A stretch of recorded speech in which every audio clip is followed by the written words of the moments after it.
आज आप एक ऐसी यात्रा पर निकलने वाले हैं जो आपको समय के सबसे गहरे रहस्यों तक ले जाएगी। यह है बाइबल की सच्ची घटनाओं का पूर्ण इतिहास। आदम के पहली सांस से लेकर यीशु के अंतिम शिष्य की आखिरी सांस तक। जब आप इस ऐतिहासिक घटना को सुनकर समाप्त करेंगे तो आप वही व्यक्ति नहीं रहेंगे जो आज हैं। परमेश्वर के वचन की शक्ति आपके हृदय में नई आग जलाएगी, लेकिन केवल तभी जब आप अपना दिल पूरी तरह खोल देंगे। यदि बाइबल आपके लिए एक पहेली बनी हुई है तो आज वह पहेली सुलझ जाएगी। यदि इसके पन्ने आपके लिए मूक लगते हैं तो आज वे बोलने लगेंगे। मुझे पूर्ण विश्वास है कि इस ज्ञान की ज्योति आपके अंधकार को चीरकर निकल जाएगी। सब कुछ की शुरुआत से पहले हुई थी, उस अनंत मौन में जहां समय का कोई अर्थ नहीं था, जहां स्थान की कोई सीमा नहीं थी, केवल एक सत्य विराजमान था। परमेश्वर जो कभी जन्मे नहीं, कभी मरे नहीं। वे अनादि हैं, यानी उनकी कोई शुरुआत नहीं थी। वे अनंत हैं, यानी उनका कोई अंत नहीं होगा। वे सृष्टि के स्वामी हैं, लेकिन स्वयं किसी के द्वारा सृजित नहीं। उनका अस्तित्व स्वयं में पूर्ण है। अनंतता केवल उनका विशेष गुण है। फिर एक दिन, जिसे हम समय का पहला दिन कह सकते हैं, परमेश्वर ने अपनी सर्वशक्तिमान आवाज उठाई। उनके मुंह से निकले 3 शब्द ने ब्रह्मांड की नींव हिला दी।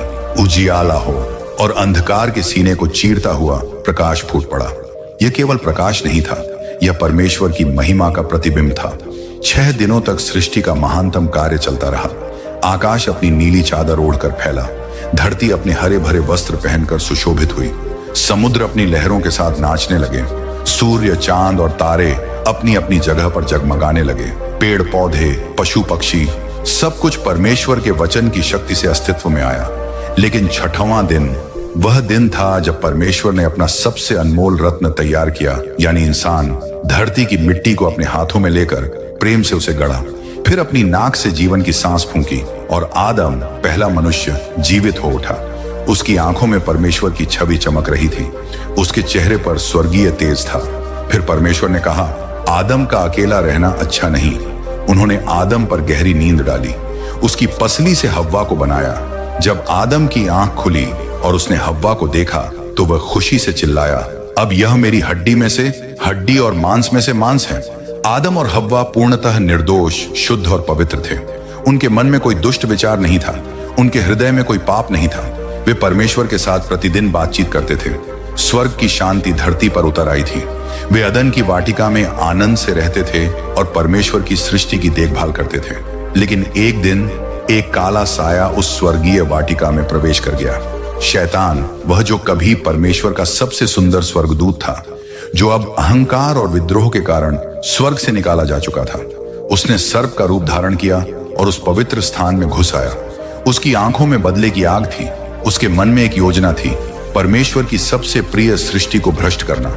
वह हव्वा के पास आया और अपनी चिकनी चुपड़ी बातों से उसे फुसलाने लगा। क्या परमेश्वर ने सच में कहा है कि तुम वाटिका के किसी पेड़ का फल नहीं खा सकते? हव्वा ने उत्तर दिया, हम सभी पेड़ों का फल खा सकते हैं, केवल बीच वाले पेड़ का नहीं। परमेश्वर ने कहा है कि जिस दिन हम उसे खाएंगे उसी दिन मर जाएंगे। तब शैतान ने अपना सबसे घातक झूठ बोला, तुम निश्चय नहीं मरोगे। परमेश्वर जानता है कि जिस दिन तुम इसे खाओगे तुम्हारी आंखें खुल जाएंगी और तुम परमेश्वर के समान हो जाओगे। एक फल, एक झूठ, एक चुनाव, और मानवता का महान पतन हो गया। हव्वा ने फल लेकर खाया और अपने पति को भी दिया। जैसे ही उन्होंने खाया, सब कुछ बदल गया। निर्दोषता खो गई, पवित्रता नष्ट हो गई। डर, शर्म, अपराध बोध, ये सब पहली बार उनके दिल में घुसे। जब परमेश्वर वाटिका में आए तो आदम और हव्वा छुप गए। पहली बार वे अपने सृष्टिकर्ता से डर रहे थे। जब परमेश्वर ने पूछा कि क्या हुआ है, तो आदम ने हव्वा को दोष दिया, हव्वा ने सर्प को। इस प्रकार पाप ने अपनी विषैली जड़ें जमा ली। मृत्यु ने पृथ्वी पर अपना शासन स्थापित किया। स्वर्ग के द्वार बंद हो गए, लेकिन परमेश्वर के प्रेम में एक आशा छिपी थी। उन्होंने सर्प से कहा, स्त्री का वंश तेरे सिर को कुचल देगा। यह था मसीहा की पहली भविष्यवाणी। आदम और हव्वा के 2 पुत्र हुए, कैन और हाबिल। कैन किसान था, हाबिल चरवाहा। दोनों ने परमेश्वर को भेंट चढ़ाई। हाबिल ने अपने मेमनों में से सबसे अच्छा चुना और विश्वास के साथ चढ़ाया। कैन ने अपनी फसल में से लाकर दिया, लेकिन उसका दिल सही नहीं था। परमेश्वर ने हाबिल की भेंट को स्वीकार किया, लेकिन कैन की नहीं। कैन के मन में जलन की आग भड़की। भाई से भाई की शत्रुता, यह भी पाप का परिणाम था। एक दिन जब वे खेत में अकेले थे, कैन ने अपने भाई हाबिल पर हमला किया। पहला खून धरती पर गिरा, पहली हत्या हुई। जब परमेश्वर ने कैन से पूछा, तेरा भाई कहाँ है, तो उसने अहंकार से उत्तर दिया, मुझे पता नहीं, क्या मैं अपने भाई का रखवाला हूँ। इस प्रकार कैन इतिहास का पहला हत्यारा बन गया। परमेश्वर ने उसे श्राप दिया और वह भटकने वाला बना। लेकिन आशा की एक किरण बची रही। आदम और हव्वा का एक और पुत्र हुआ, शेत। शेत के वंश में ऐसे लोग पैदा हुए जो परमेश्वर को खोजते रहे। हनोक जैसे व्यक्ति जो परमेश्वर के साथ चलते रहे और एक दिन परमेश्वर ने उन्हें उठा लिया। समय बीतता गया, मानव जाति बढ़ती गई, लेकिन पाप भी बढ़ता गया। धरती पर हिंसा और दुष्टता फैल गई।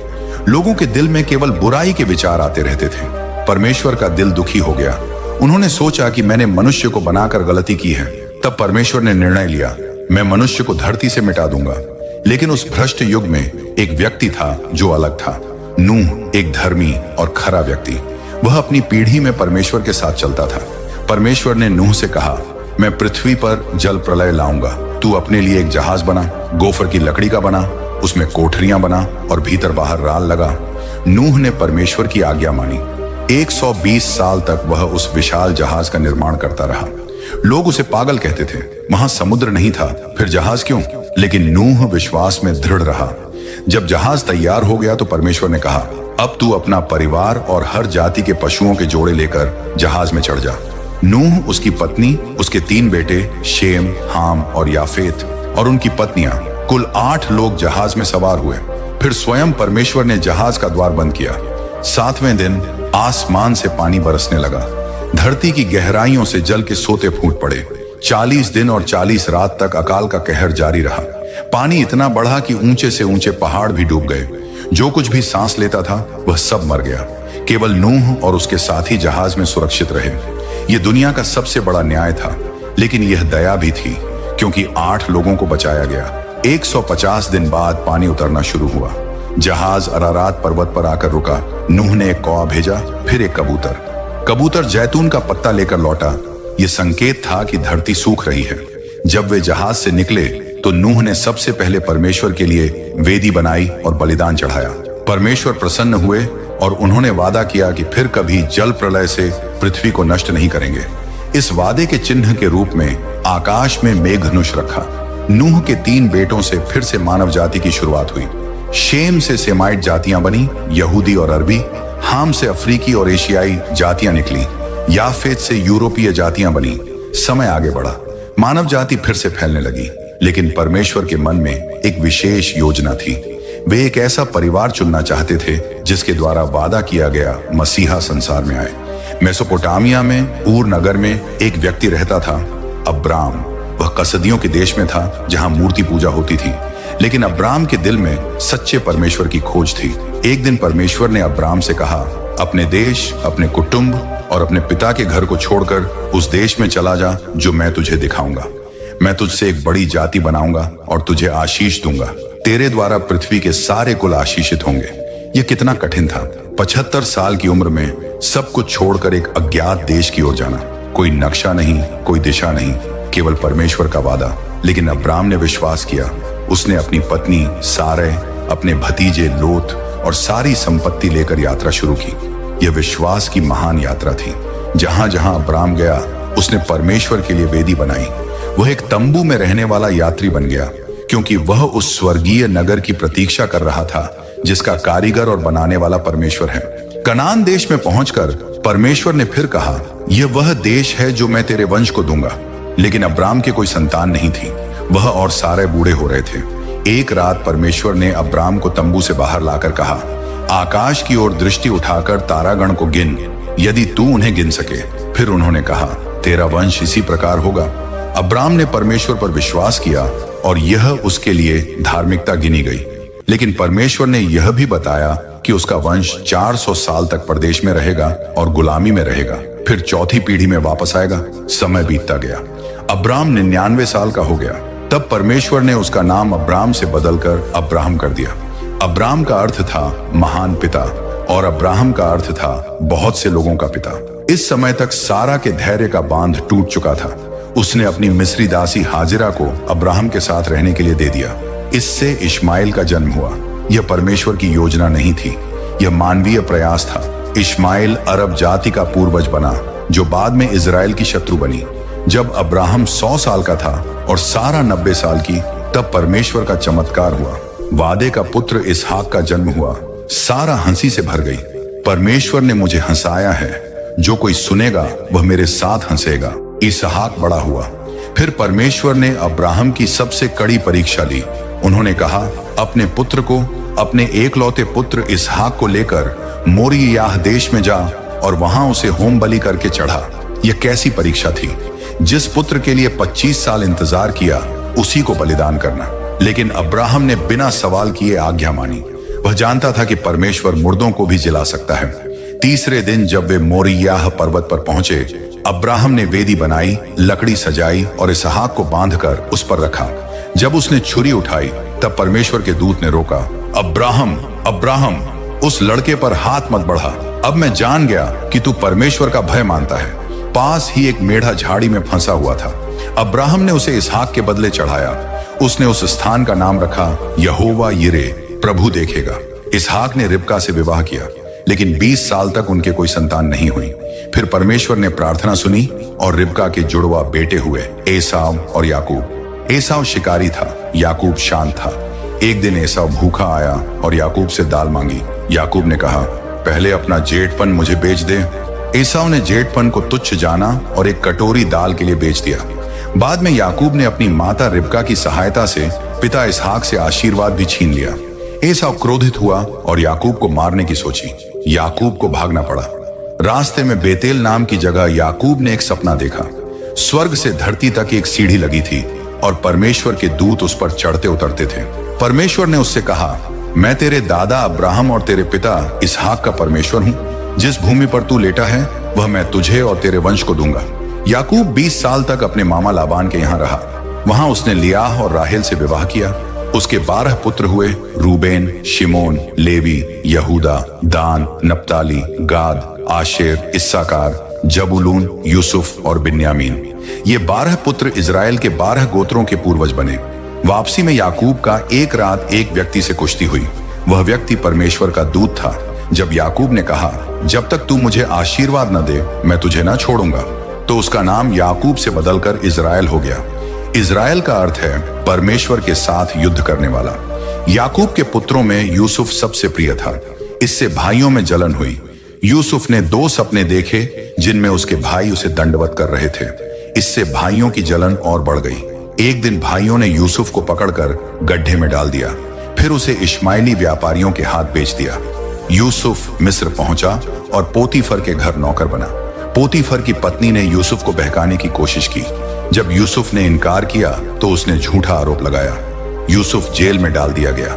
जेल में यूसुफ ने फिरौन के 2 अधिकारियों के स्वप्न का अर्थ बताया। 2 साल बाद स्वयं फिरौन ने एक स्वप्न देखा। 7 मोटी गायें और 7 दुबली गायें। कोई इसका अर्थ न बता सका। तब यूसुफ को बुलाया गया। उसने बताया कि 7 साल अच्छी फसल होगी, फिर 7 साल अकाल पड़ेगा। फिरौन प्रभावित हुआ और यूसुफ को मिस्र का प्रधानमंत्री बना दिया। जब अकाल पड़ा तो याकूब ने अपने पुत्रों को मिस्र से अनाज लाने भेजा। यूसुफ ने अपने भाइयों को पहचान लिया, लेकिन उन्होंने यूसुफ को नहीं पहचाना। उसने उन्हें परखा, फिर अपने आप को प्रकट किया, मैं यूसुफ हूँ, तुम्हारा भाई। भाई घबरा गए, लेकिन यूसुफ ने कहा, डरो मत, तुमने मेरे साथ बुराई करने की सोची थी, लेकिन परमेश्वर ने उसे भलाई में बदल दिया ताकि बहुत से लोगों की जान बचाई जा सके। इस प्रकार याकूब का सारा परिवार 70 लोग मिस्र के गोशेन प्रांत में आकर बस गया। यह उपजाऊ भूमि थी जहां वे अपने पशु चरा सकते थे। मरने से पहले याकूब ने अपने 12 पुत्रों को आशीर्वाद दिया। यहूदा से उसने कहा, राजदंड यहूदा से न छूटेगा जब तक शीलो न आए। ये मसीहा की भविष्यवाणी थी। मिस्र में 400 साल बीत गए। 70 लोग बढ़कर लगभग 20 लाख हो गए, लेकिन अब वे गुलाम थे। एक नया फिरौन आया था जो यूसुफ को नहीं जानता था। उसने इजरायलियों को कठोर श्रम में डाल दिया। डर के कारण फिरौन ने आदेश दिया कि हर इजरायली लड़के को जन्म के समय नील नदी में फेंक दिया जाए। लेकिन एक लेवी माता ने अपने सुंदर बच्चे को 3 महीने तक छुपाया, फिर एक टोकरी में रखकर नील नदी में छोड़ दिया। फिरौन की बेटी को वह बच्चा मिला। उसने उसे अपना पुत्र बना लिया और नाम रखा मूसा, क्योंकि मैंने इसे पानी से निकाला है। मूसा मिस्र की सारी विद्या में पारंगत हुआ, लेकिन 40 साल की उम्र में जब उसने एक मिस्री को एक इजरायली को मारते देखा तो उसने मिस्री को मार डाला। डर के कारण वह मिद्यान देश भाग गया। वहां 40 साल तक वह चरवाहा बना रहा। एक दिन होरे पर्वत पर उसने एक अद्भुत दृश्य देखा। एक झाड़ी जल रही थी लेकिन भस्म नहीं हो रही थी। जब मूसा पास गया तो परमेश्वर ने झाड़ी में से कहा, मूसा मूसा। उसने उत्तर दिया, मैं हाजिर हूं, यहां पास मत आ, अपनी जूती उतार, क्योंकि जिस भूमि पर तू खड़ा है वह पवित्र है। मैं तेरे पूर्वजों का परमेश्वर हूं। मैंने मिस्र में अपनी प्रजा का दुख देखा है। अब जा, मैं तुझे फिरौन के पास भेजता हूं ताकि तू मेरी प्रजा को मिस्र से निकाल लाए। मूसा ने कहा, मैं कौन हूं कि फिरौन के पास जाऊं? परमेश्वर ने कहा, मैं तेरे साथ रहूंगा। मूसा और उसके भाई हारून ने फिरौन के सामने जाकर कहा, इजराइल का परमेश्वर यहोवा यह कहता है, मेरी प्रजा को जाने दे ताकि वे जंगल में मेरी सेवा करें। फिरौन ने घमंड से कहा, यहोवा कौन है कि मैं उसकी आवाज मानूं? मैं इजराइल को जाने नहीं दूंगा। तब परमेश्वर का न्याय शुरू हुआ। 10 भयानक विपत्तियां मिस्र पर आईं। पानी खून हो गया, मेढक, जूं, डांस, मवेशियों की मौत, फोड़े फूंसी, ओले, टिड्डियां, अंधकार। हर विपत्ति के बाद फिरौन का दिल और कठोर होता गया। 10वीं विपत्ति सबसे भयानक थी, मिस्र के सभी पहलौठे की मृत्यु। लेकिन इजरायलियों को बचाने के लिए परमेश्वर ने फसह का नियम दिया। हर परिवार एक निर्दोष मेमना लेकर उसे काटे और उसका खून अपने घर की चौखट पर लगाए। उस रात मृत्यु का दूत मिस्र से होकर निकला। जहां खून का चिन्ह था वहां वह आगे बढ़ गया, जहां नहीं था वहां पहलौठा मार डाला। स्वयं फिरौन के पहलौठे की भी मृत्यु हुई। आधी रात को फिरौन ने मूसा को बुलाकर कहा, उठ, मेरी प्रजा में से निकल जा, जाकर यहोवा की सेवा करो। मिस्री लोग भी कहने लगे, जल्दी निकलो, नहीं तो हम सब मर जाएंगे। इस प्रकार 6 लाख पुरुष, औरतों और बच्चों को मिलाकर लगभग 20 लाख लोग मिस्र से निकले। वे 430 साल बाद आजाद हुए, ठीक वैसे ही जैसे परमेश्वर ने अब्राहम से कहा था। लेकिन फिरौन का मन फिर बदल गया।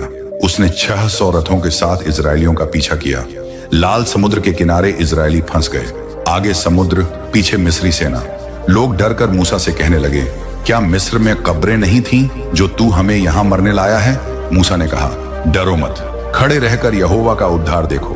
परमेश्वर ने मूसा से कहा, अपनी लाठी उठाकर समुद्र के ऊपर बढ़ा। जैसे ही मूसा ने ऐसा किया, तेज पूर्वी हवा चली और समुद्र 2 भागों में बंट गया। बीच में सूखी जमीन निकल आई। इजरायली सूखी भूमि पर चलकर समुद्र पार कर गए। जब मिस्री सेना पीछे से आई तो परमेश्वर ने पानी को फिर से मिला दिया। सारी मिस्री सेना डूब गई। इजरायलियों ने परमेश्वर की इस महान विजय को देखकर एक गीत गाया, मैं यहोवा का गीत गाऊंगा क्योंकि वह महान काम करके सुशोभित हुआ है। रेगिस्तान की यात्रा शुरू हुई। सीनै पर्वत पर परमेश्वर ने मूसा को 10 आज्ञाएं दी। पहली 4 आज्ञाएं परमेश्वर के साथ संबंध के बारे में थीं, बाकी 6 मनुष्यों के साथ संबंध के बारे में। परमेश्वर ने विस्तृत नियम दिए, नैतिक, सामाजिक और धार्मिक। उन्होंने मिलाप वाले तंबू का नक्शा दिया जहां वे अपनी उपस्थिति प्रकट करेंगे।